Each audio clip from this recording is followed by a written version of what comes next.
तुम्हारा है पति जन के मुनिया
લઈને રાઘવા તારે લંકા જતો થોડો થાય. સીતાજીને મળ્યા ને કીધું તું માને કે માં આમ તો ઘણી છે, આ એટલા ભૂમિને કે સાથી રે ગણીને કે આ કેરીઓ પાડી પાડીને ખાઈ ગયો અને કાંઈ રેવા મોદીનો અક્ષય કુમારનો એક જ મિનિટમાં ક્ષય કરી નાખું તો તમે લઈ જતા એટલી જ વાર લાગે, પણ આમ ઘણી પણ હુકમ નહીં. એટલે હનુમાન કે અકળાય, નકર રામને લશ્કર લઈને લંકા થોડો ધક્કો થાય. કહેવાનો અર્થ હનુમાનજી મહારાજ આ કાર્ય માટે જ્યારે ગયા ત્યારે ગુણનું વર્ણન છે. વૃંદાવન જતા તો તુલસીદાસજી મહારાજ અને દિલ્હી જ્યારે કેદ કરવામાં આવ્યા, દિલ્હીના કેદખાનામાંથી લખાયેલું છે. હા, દિલ્હીના કેદખાનામાં હનુમાન ચાલીસાની રચના થઈ છે. ચાલી કડી પૂરી થઈ હતી ને, અકબર પાસે લશ્કરનું તો એટલા વાંગીરા દિલ્હી ઘેરી લીધું હતું. લશ્કર કીધું સુભાનલ્લાહ એક કબ જાય છે તો માથમાં બહાર જાય ગયા તો એ તો જ જાય ગયા તારા બાપ જાણે ગયા. અને એમાં જો રજીસ્ટર છે, જોઈએ પડે હનુમાન ચાલીસા હોય સીધી સાખી ગયેલી છે. મુક્તિ માટેનું કોઈ શ્રેષ્ઠ સાંખ્ય હોય તો હનુમાન ચાલીસા છે. પણ કરતી વખતે તુલસીદાસજી જેવું હૃદય જોઈએ. હા, નકર તો ઘણા 20 વર્ષની પડી લગાવેલી એક બુક 108 વાર પાઠ કરી જામીન હોય થઈ જાય. ના, એવું નહીં. તુલસીદાસજી કક્ષાએ ગયા પછીની વાત છે આ તો. હા, એમ ભજન છે એ મહાપુરુષોની રચના.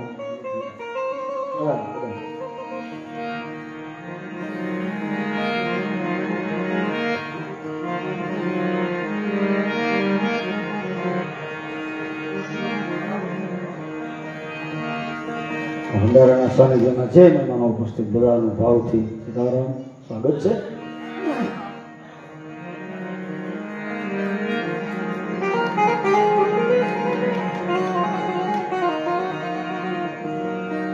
એ હનુમાન ચાલીસાની રચના વંદના મેં આપણી સામે રજૂ કરી. એ સ્થાને ગયા પછી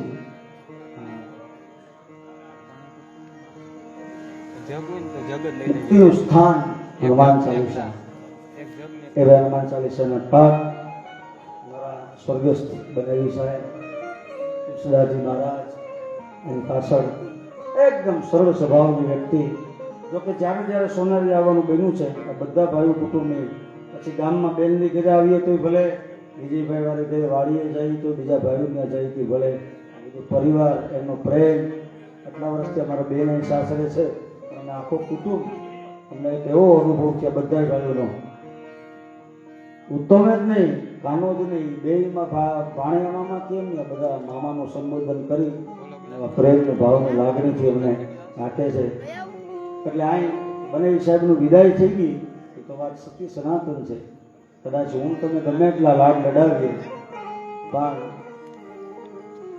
એ પિતા તો નો જ થાય, પણ આ બધા કુટુંબનો એક ભાવ જો નક્કી થાય કે મહારાજ ભલે રહ્યા ગયા, અમારી મીનાબેન ઉપાડી નથી, આ વાત તાળીના બગડાથી વધારવું, આ બધું વાતાવરણ ભાણા થોડાક સમજે વાત છે.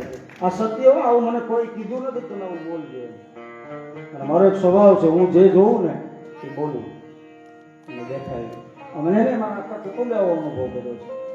મારી બેન હોય, મારા કાકા હોય, મારી રંજનબેન હોય, બધા ભાંડેડાઓને, મારા વિજયને, દિલીપ કાકાના અહીંયા આવીએ છીએ તો આ થાય છે.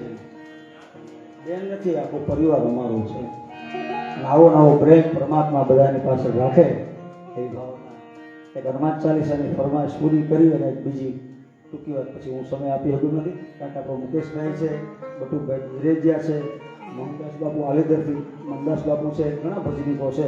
વિજયભાઈ જે રીતે આયોજન રાખ્યું છે પ્રમાણે ક્રમ બધા ભજનીકો વ્યવસ્થિત બોલવાના છે તમારી સામે. પણ એક નાની રચના મારી રજૂ કરી દઉં, કારણ જોઈએ બધાએ હનુમાન ચાલીસા તો હોય સિદ્ધિ સાખી ગૌરી. સિદ્ધિ પ્રાપ્ત થયા પછી, ભજન પ્રાપ્ત થયા પછી કક્ષા આવી ગઈ સાહેબ. સેલ ખંભાળિયા જાય, હે નથુરામ બાપાને દર્શન કરીએ, ગોંડલી નારાયણદાસ બાપુ ગોંડલિયાના પૂરા ખોખલીનું યુદ્ધ જયું અને ગોંડલ દરબાર સાહેબે કીધું હવે અત્યારને દારૂ ગોળો કોણ પહોંચાડવા જાય. નારાયણદાસ બાપુ એમ કે બાપુ હું જાય કે બાપુ તમે, હા બાપુ આ જગ્યાના ખીચડ ખાયા બાવા નથી અમે. ખોખરીની લડાઈમાં નારાયણદાસ બાપુ કામ આવે અને ગોંડલિયાનો પૂરો થઈ ગુંજાઈ જાય. આની વાતું છે. રાકાનું કામ જ નથી. આ એ ઓમ ભજનમાં કહેવાય ખોખરીને કરીને રાખ થઈને જેવું હોય, નકર તો બેર ખાઈ જતી જાય. જીવવું પડે સાહેબ. નથુરામ બાપા કાવડી ફેરવે છે, હાકડી બગી તું અલગ ધનુષધારી રામ, અલગ ધનુષધારી રામ. સામેથી આરબ હાલ્યો આવે છે, બગી હાલી આવે છે. કાવડનો નિયમ છે અટવાય ની પાછી, કારણ કે આ તો સાધુની કાવડ. હા? સાધુ તો એમને ન થાય. એ નથી મફતમાં એ મળતા એના, એ મૂલજું કરવા પડતા દુનિયામાં. સાધુ બનાવે એ મનવા નથી મફતમાં. બગી ગયા ને ધીમે ધીમે ધીમે ધીમે હલો ધનુષ દાયના અને આરબે કીધું એ બાવા આજી જા. એ કાવડ પાછી નો જાય ભાઈ. બગી તાળવીને લઈ જાય પણ કાવડ નહીં હટે તો ન સુધાય. અંદર દીવાન બોલ્યો કોણ છે? કે બાવોજી છે, રોટલા માંગવા નીકળ્યા છે. અંદર બેઠેલા દીવાન નથી કીધું, ઇતિહાસ વાંચજો. રાજા તો હારા હતા, એને આજુબાજુમાં આવી કક્ષણાઈ હતી ને એને જ રજવાડાઓની પથારી ફેરવી. હા, આશા કરે લુગડા, વાતો કરે અદબ, રાજાના મન રીજમાં બોલા કરે ગજબ. મોદી ભલે વાંચી ગમે એટલું મોટું પણ અહીંયા આ પુલ તૂટ્યો ને વડીલો બેઠા એજ્યુકેટેડ વર્ગ બેઠો મને વાત આવે પૂરું જ કરવું છે મારે. ભારતનો એક કવિ છે પુલ પાસે ગયો, પુલ પાસે, અને ભારતના કવિએ પુલને કીધું. હમણાં પુલની દુર્ઘટના બની કેટલા માણસ મળ્યા. એ ભારતના કવિએ પુલને કીધું એ પુલ તો કે હા કે હું ભારતનો કવિ છું. કવિરાજ લઈશી કે હું વિદેશ જઈને આવ્યો અમેરિકા. તો ભાઈ છે કવિરાજ કે વિદેશમાં જઈને જોયો કે તમે કાંઈ એકલા છો ને તો વાતો એવા પૂછશે, એક પુલમાં બીજો, બીજીમાં ત્રીજો, ત્રીજેમાં ચોથો, ચોથામાં પાંચમો, અને તમારી માથે જ વાહન હાલે એવું નહીં. ત્યાં તો સતત 24 કલાક ચાલુ રહે, એની કાંકી નથી ખરી. અને કોઈ દી વિદેશના પુલ બેઠા નથી. એ ભાઈ એ ભાઈ એ પ્રભુ બેને સાંભળો મારા બાપ, સાંભળવા જવું તો જવું જ ખરું.